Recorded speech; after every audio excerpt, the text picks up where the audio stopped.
சொந்தக்காரன்டா நான் எப்பொழுதும் ஏழைக்கெல்லாம் சொந்தக்காரன்டா அட அச்சுக்கு இன்னா அச்சுக்குதா குமுக்கு இன்னா குமுக்குதா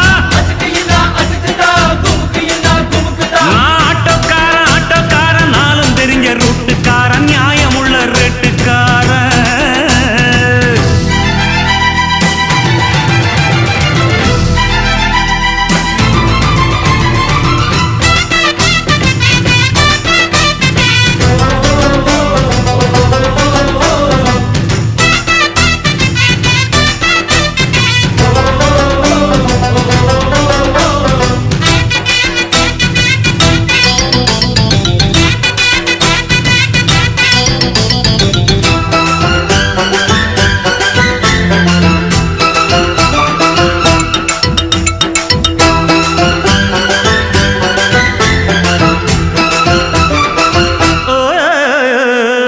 ஊரு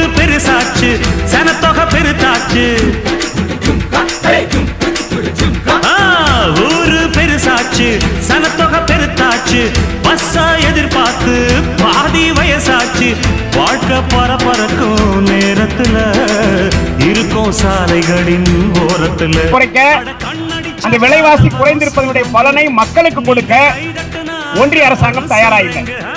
அது குறைஞ்சா அதனுடைய லாபத்தை மேலும் அதிக லாபம் எடுத்து இன்றைக்கு ஆட்சியாளர்கள் அரசாங்கம் தன்னுடைய பாக்கெட்டில் போட்டுக் கொள்வதற்கும் தனியார் முதலாளிகள் தங்களுடைய பாக்கெட்டில் போட்டுக் கொள்வதற்கும் அவர்களுக்கு ஆதரவான அரசாங்கமாக ஒன்றிய அரசாங்கம் என்பது இருக்கு. இன்னைக்கு விலை ஏறி போன பிறகு பாத்தீங்கன்னா இன்னைக்கு கடுமையான நெருக்கடி என்பது ஏற்பட்டிருக்கு. நீங்க டீசல் விலை ஏறி போச்சுன்னா அநேகமாக அனைத்து பொருட்களுடைய விலையும் ஏறி போயிடும். இன்னைக்கு மளிகை பொருட்களுடைய விலை கடுமையா ஏறி போயிருக்கு. காய்கறி விலையெல்லாம் கொஞ்சம் ஏறும் இறங்கும், ஆனா மளிகை பொருள் ஏறுனா இறங்காது. அதனுடைய விலையை மிக கடுமையாக உயர்த்துவதற்கு டீசல் தான் ஒரு ஆப்பரேட்டிங் செக்டார். அது எங்கெல்லாம் போகுதோ எங்கெல்லாம் இயங்குதோ அங்கெல்லாம் விலை ஏறிடும். அதனுடைய விலை ஏறிச்சுன்னா ஒட்டுமொத்தமான விலையும் ஏறிடும். காரணம் என்னன்னா அதுதான் எல்லாத்தையும் டிரான்ஸ்போர்ட்டிங் அத்தாரிட்டி.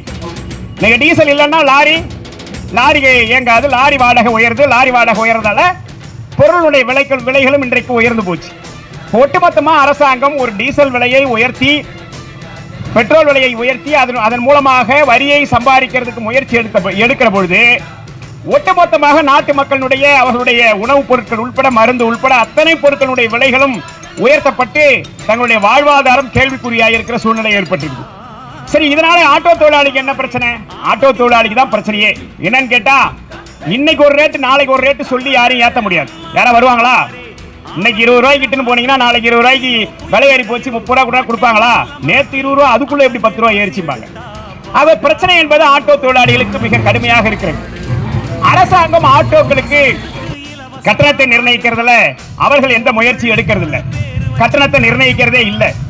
அதை தள்ளி போட்டுக்கிட்டே வராங்க. நாம் கடுமையாக அதற்காக நாம் போராட்டங்களை நடத்திக்கிட்டு இருக்கோம்.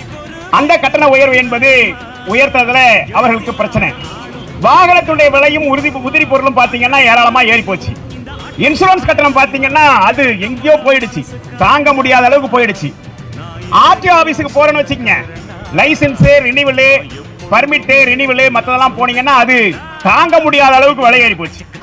குறிப்பா பாத்தீங்கன்னா வாகனங்கள் வந்து கொஞ்சம் ஏஜ்டு வாகனம்னா அதை போய் நம்ம ரினிவல் எஃப்சிக்கு போனோம்னு வச்சுக்கங்க, வண்டியே வித்தா கூட கட்ட முடியாது. ஆர்டிஓ ஆபீஸ்ல அவ்வளவு கட்டண உயர்வு என்பது வந்து போச்சு. இந்த சூழல்ல தான் இந்த தொழில் நடக்குது. இந்த தொழில் நடக்கிறதுங்கிறது வந்து ஏதோ இது சேவைக்கு பண்றது இல்ல. சேவை என்பது முக்கியமானது. அந்த தொழிலாளியுடைய குடும்பம் இருக்குல்ல, அவர் பிழைக்கணும், அவர் குடும்பம் இதை நம்பி இருக்கு, அவருடைய பொண்டாட்டி பிள்ளைங்க இருக்குது, பிள்ளைங்க படிப்பு இருக்குது, அப்புறம் அவருடைய மருத்துவ வசதி, திருமணம் போன்ற எல்லாமே இதுக்குள்ளதான் இருக்கு.